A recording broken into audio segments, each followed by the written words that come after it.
Good afternoon, everybody. Please have a seat. It is my great pleasure to welcome Prime Minister Cameron on his first visit to the White House as Prime Minister. We have just concluded some excellent discussions, including whether the beers from our hometowns that we exchanged are best served warm or cold. My understanding is that the Prime Minister enjoyed our 312 beer, and we may send him some more. I thought the beer we got was excellent, but I did drink it cold. Mr. Prime Minister, we can never say it enough.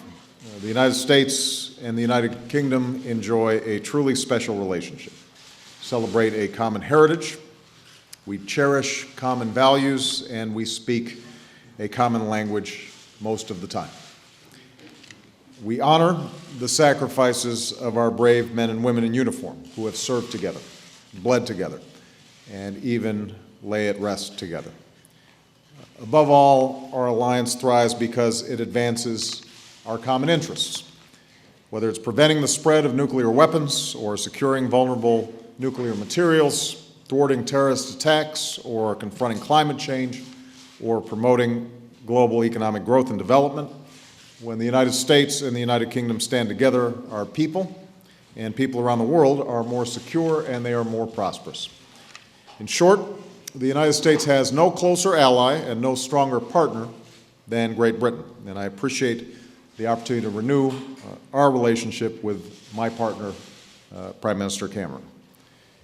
In his campaign, David was known for his extensive town hall discussions with voters.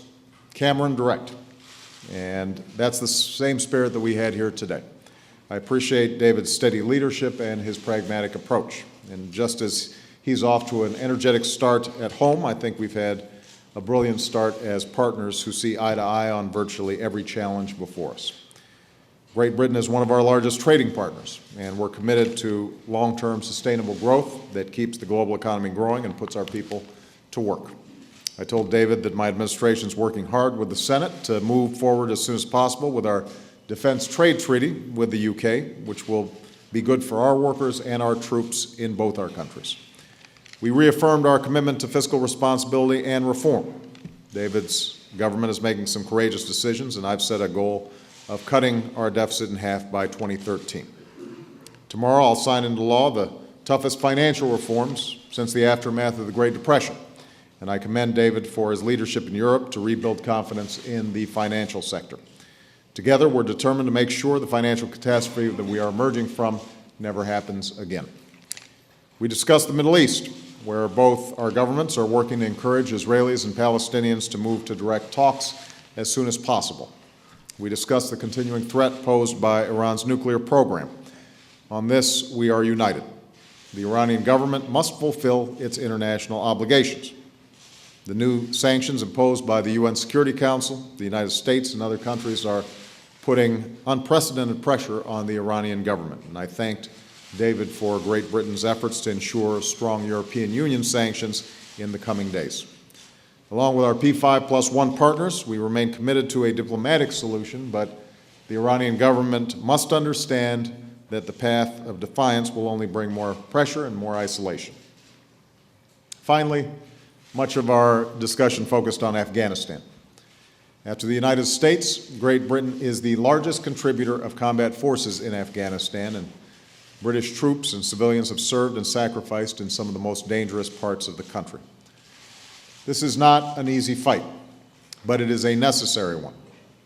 Terrorists trained in Afghanistan and the tribal regions along the Pakistani border have killed innocent civilians in both of our countries.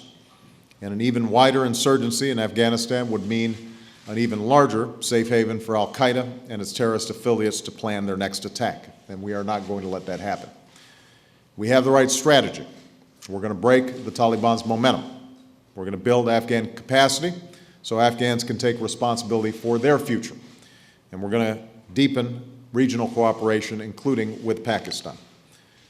Today's historic Kabul conference is another major step forward. The Afghan government presented and its international partners unanimously endorsed concrete plans to implement President Karzai's commitments to improve security, economic growth, governance, and the delivery of basic services. The Afghan government presented its Peace and Reconciliation Plan, which the United States firmly supports. Agreement was reached on a plan in which responsibility for security in Afghan provinces will transition to Afghan security forces. In addition, Afghanistan and Pakistan reached a historic agreement to increase economic opportunity for people on both sides of the border. So these are all important achievements, and they go a long way toward helping create the conditions needed for Afghans to assume greater responsibility for their country.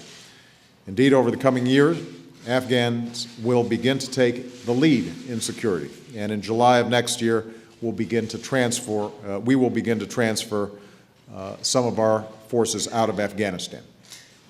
And the Kabul Conference shows that that Afghanistan has the support of the international community, including the United States, which will remain a long-term partner for the security and progress of the Afghan people. As we go forward, we want to honor our fallen warriors with the respect and gratitude that they deserve, whether it's here at Dover or in the small British town of Wootton Bassett, where people line the streets in a solemn tribute that represents the best of the British character. With pride in their service and determination to carry on their work for a safer world, I am confident that we can be worthy of their sacrifice. And I'm confident that with my partner and friend David Cameron, the special relationship between our countries will only grow stronger in the years to come. Mr. Prime Minister. Well, first of all, can I thank you, Mr. President, for welcoming me so warmly to the White House today. Thank you for the meeting, for the lunch that we had, and also for the tour of part of your home. I have to say I was most impressed by how tidy your children's bedrooms were. And I think if the President of the United States can get his children to tidy their bedrooms, then the British Prime Minister, it's about time he did exactly the same thing. You have to give them notice, that's the only thing. Right, well, they've got notice. They should be in bed by now, but if they're not, they have notice. I think we did have a very valuable opportunity today to discuss in real depth a strong and a shared agenda on Afghanistan, on global economic recovery, and on the Middle East. And this relationship isn't, just as you put it, an extraordinary, special relationship. To me, it is also an absolutely essential relationship if we are going to deliver the security and the prosperity that our people need. And I thought again today, in our discussions, just how closely aligned our interests are on all of the issues that we discussed. First, on Afghanistan, there is no clearer, no more tangible illustration of Britain and America standing shoulder to shoulder in our national interest than this mission that we are engaged in together. We have British troops working to an American commander in Helmand, and we have American troops working to a British commander in Kandahar. Today, President Obama and I took stock of progress in this vital year. We reaffirmed our commitment to the overall strategy. A key part of that is training the Afghan National Army and police so they can provide security for their country and our troops can come home. We also agreed on the need to reinvigorate the political strategy for Afghanistan. Insurgencies tend not to be defeated by military means alone. There must also be political settlement. And to those people currently fighting, if they give up violence, if they cut themselves off from al-Qaeda, if they accept the basic tenets of the Afghan constitution, they can have a future in a peaceful Afghanistan.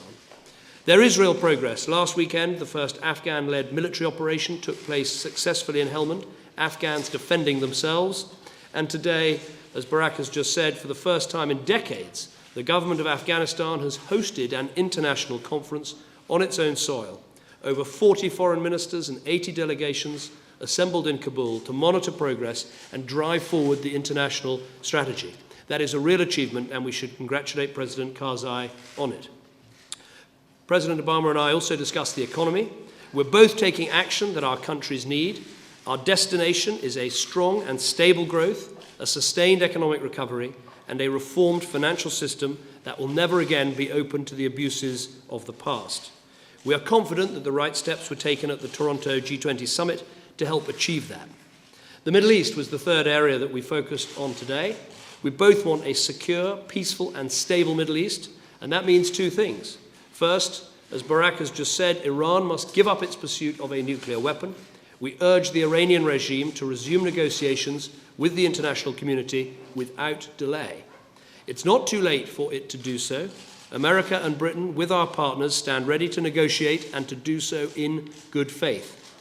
But in the absence of a willing partner, we will implement with vigour the sanctions package agreed by the United Nations Security Council, and in Europe we will be taking further steps as well. Second, we desperately need a two-state solution between Israel and the Palestinians that provides security, justice and hope. As we were discussing over lunch, it is time for direct talks, not least because it is time for each, Israel and Palestine, to test the seriousness of the other.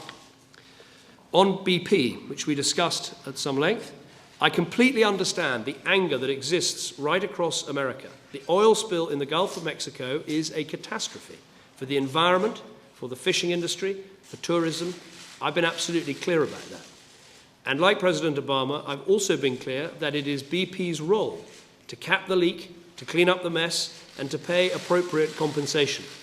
I'm in regular touch with senior management at BP, and the President is too, to make sure that happens. And the progress that's being made to cap the leak is a step in the right direction. Equally, of course, BP is an important company to both the British and the American economies. Thousands of jobs on both sides of the Atlantic depend on it. So it's in the interests of both our countries, as we agreed, that it remains a strong and stable company for the future. And that's something we discussed today. And let us not confuse the oil spill with the Libyan bomber. I've been absolutely clear about this right from the start, and in our meeting we had what we called a violent agreement, which is that releasing the Lockerbie bomber, a mass murderer of 270 people, the largest act of terrorism ever committed in the United Kingdom, was completely wrong. He showed his victims no compassion. They were not allowed to die in their beds at home, surrounded by their families. So in my view, neither should that callous killer have been given that luxury. That wasn't a decision taken by BP, it was a decision taken by the Scottish Government. We have to accept that under the laws of my country, where power on certain issues is devolved to Scotland, this was a decision for the Scottish Executive, a decision that they took. I know that Senator Kerry's committee is looking into these issues. My government will engage constructively with those hearings, and indeed my Foreign Secretary has already set out the government's position. So let me thank you again, Barak, for hosting me today. While at the World Cup our teams could only manage a score draw, I believe our relationship can be a win-win. And yes, I did enjoy drinking the 312 beer, cold, during the World Cup. I enjoyed it so much that when I watched Germany beat Argentina, I actually cheered for Germany. This is something that's a big admission for a British person to make, so the beer is obviously very effective. But what you said, Barak, though, about British and American soldiers fighting together, sometimes dying together, serving together, is absolutely right, and we should never forget that. Whether it's on the beaches of Normandy, whether it's in Korea, whether in Iraq, or whether now in Afghanistan. Our relationship is one that has an incredibly rich history. It is based on ties of culture and history and, yes, emotion too. But for all those things, I think it has also an incredibly strong future that is based on results of a positive partnership of working together, agreeing where we agree, when we have disagreements, working through them, and coming to a fair conclusion. It's a partnership that I profoundly want to make work as well as it possibly can in the years that I'm Prime Minister of Britain and with you as President of the United States. So thank you again for welcoming me here today. Thank you, David. With that, we're going to take a few questions, and I'm going to start with Mimi Hall of USA Today. Thank you, Mr. President and Mr. Prime Minister. I wanted to ask you a little bit more about BP. You mentioned, Mr. Prime Minister, your decision to cooperate, et cetera, but you said we shouldn't confuse the two. Have you flatly ruled out opening a government investigation into the events around the release of the bomber? And President Obama, how do you feel about a congressional investigation into this? Would you like to see that happen, or do you think that confuses the two events? Well, why don't I start off, and I'll throw it over to David. I think all of us here in the United States were surprised, disappointed, and angry about the release of the Lockerbie bomber. And my administration expressed very clearly our objections prior to the decision being made and subsequent to the decision being made. So we welcome any additional information that will give us insights and a better understanding of why the decision was made.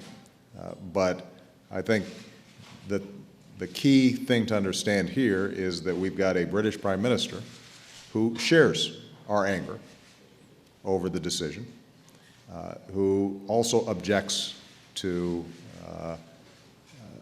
how it played out.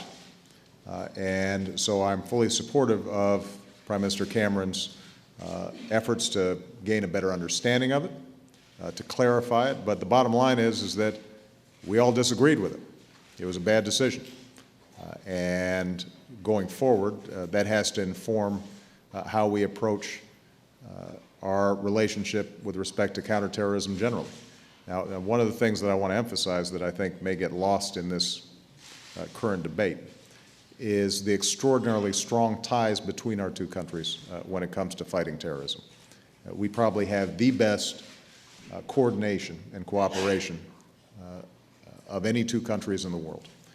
And those relationships are vital, and they keep people safe on both sides of the Atlantic.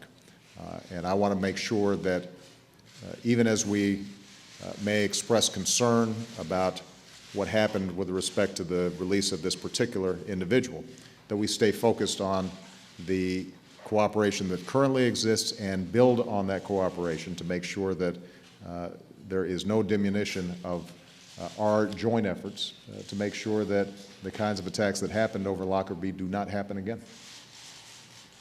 Well, I agree with absolutely what's been said about the importance of the security cooperation, something we discussed today. On Megrahi, look, I'm not standing here today and saying it was a bad decision to release Megrahi because I'm here. I said this a year ago at the time, that it was a bad decision, it shouldn't have been made. The British government as well should have been clear that it was a bad decision rather than going along with it.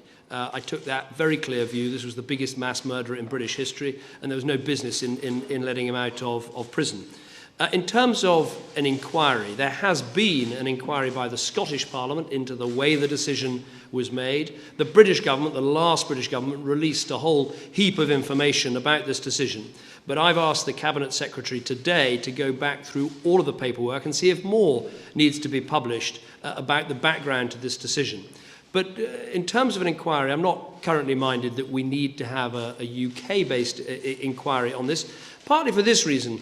I don't need an inquiry to tell me what was a bad decision. It was a bad decision.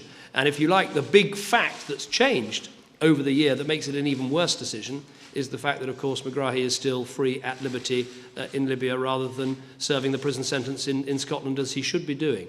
So that's what we're going to do, is go back over this information, see if more needs to be published, and, of course, in terms of the congressional hearing, make sure that proper cooperation is extended to it. Right, I think James Landale.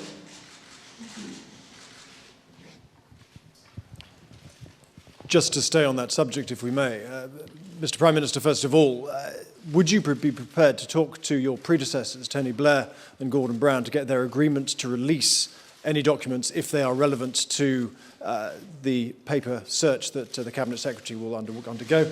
And, Mr. President, can I ask you, the Prime Minister says he opposes an inquiry. Hillary Clinton has demanded an inquiry. Where do you stand? Well, go ahead. Well, first of all, on the documents, the proper process here is that the Cabinet Secretary should look back over this decision and the circumstances surrounding it, should identify those documents that should be published.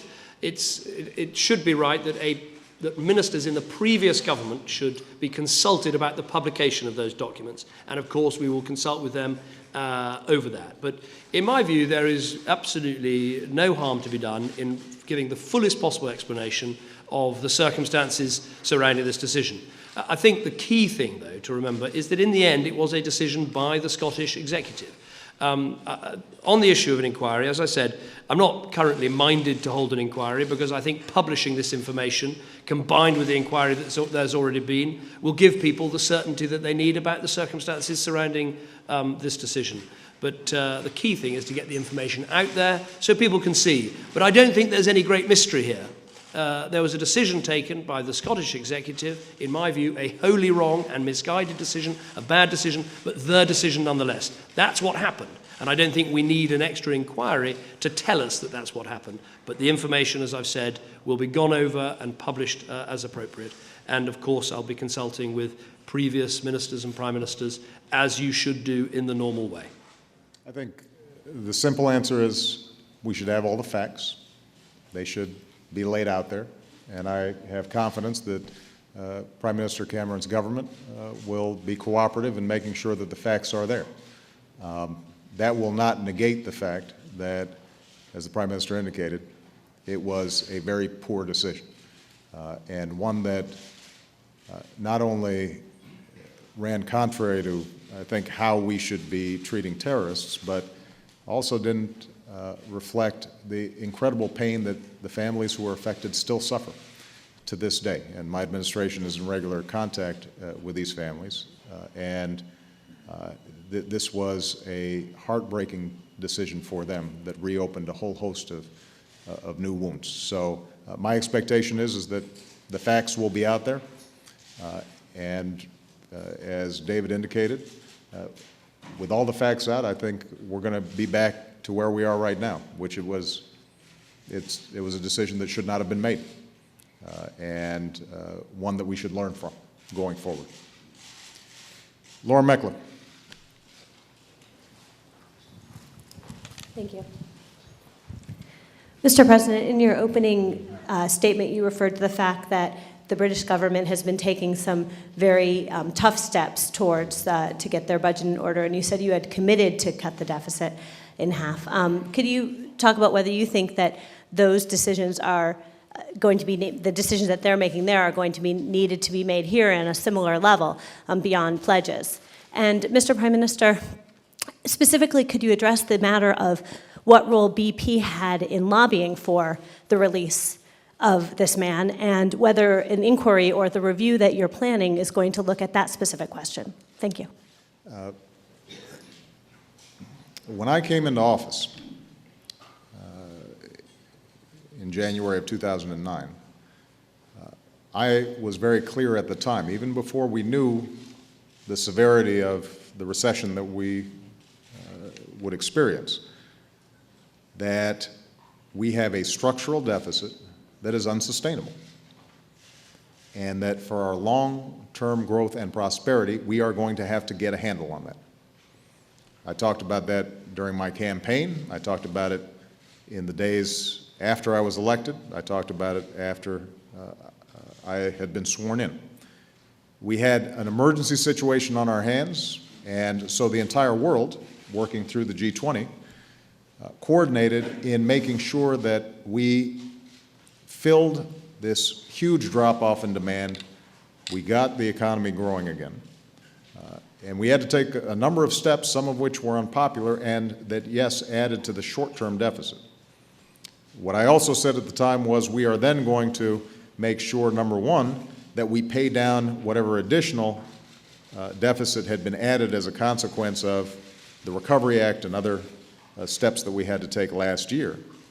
But then we're still going to have to go back and deal with these long-term structural deficits. And in fact, in the first G20 visit that I made in April to England, I was very clear to the rest of the world that what they cannot rely on is an economic model in which the United States borrows, consumers in the United States borrow, we take out home equity loans, we run up credit cards to purchase goods from all around the world. We cannot alone be the economic engine for the rest of the world's growth. So that rebalancing ended up being a central part of our long-term strategy working with the G20. Now what we've done is we've initiated a freeze on our domestic discretionary budget. We are on the path to cutting our deficits in half. We have put forward a fiscal commission that is then going to examine how do we deal with these broader structural deficits. So this isn't just an empty promise. We've already started taking steps to deal with it, and we're going to be very aggressive in how we deal with it. Now, our two countries are in slightly different situations. Their financial situation is slightly different. Their levels of debt relative to GDP are somewhat higher. And as David and I discussed when we saw each other in Toronto, the goal here is the same, and we're all moving in the same direction. But there's going to be differentiation based on the different circumstances of different countries in terms of how they approach it tactically and at what pace. But I can assure you this, that my administration is squarely committed not just to dealing with the short-term deficit and debt, which in some ways is the least troubling aspect of this problem. What we're going to have to tackle are some big structural reforms that are going to be tough. And they're going to be that much tougher because we're coming out of a recession as we do it. But I think that as we continue to see economic growth, as we continue to see the economy heal from last year, that the American people are going to want to approach this problem in a serious, realistic way. We owe it for the next generation. And my hope is that we're going to end up getting a bipartisan solution to this thing that is realistic. And one concern that I have, obviously, is the politics of deficits and debt. When I announced that I was in favor of this fiscal commission, at the time I had a number of Republicans who were co-sponsors of the legislation who suddenly reversed themselves because, I suppose, I supported it. And fortunately, what I've seen so far, all the reports from the Fiscal Commission is that people are serious about this. Both Republicans and Democrats on the commission are taking their task seriously. I think it's going to be a good report, but it's still going to require some tough choices, and we're committed to pursuing those tough choices after we get that report. Thank you. You asked about the role of BP. I mean, the role of BP and any lobbying they might have done is an issue for BP and an issue that they should explain themselves. I mean, the decision to release Megrahi, though, was a decision made by the Scottish government, and I haven't seen anything to suggest that the Scottish government were in any way swayed by BP. They were swayed by their considerations about the need to release him on compassionate grounds that I think were completely wrong. I don't think it's right to show compassion to a mass murderer like that. I think it was wrong. But it's a matter for BP to answer what activities they undertook, but the Scottish government made its decision and has explained its decision on many occasions, and I'm sure will explain it again. I'm very keen that we're clear here that BP should rightly be blamed for what has happened in the Gulf and have real responsibilities to cap the well, to clean up the spill, to pay compensation, all of which they are getting on with, including putting aside the £20 billion in the escrow account. I think $20 billion, sorry. I think they've made good progress on that, and further progress needs to be made. I think it's important to separate that from the decision to release al-Megrahi, which, as I say, was a decision made by the Scottish government, and as so far has been shown in investigations by the Scottish Parliament, was a decision which I wholly disagree with, but nonetheless was taken in an appropriate way. I think we have a question from Tom Bradbury.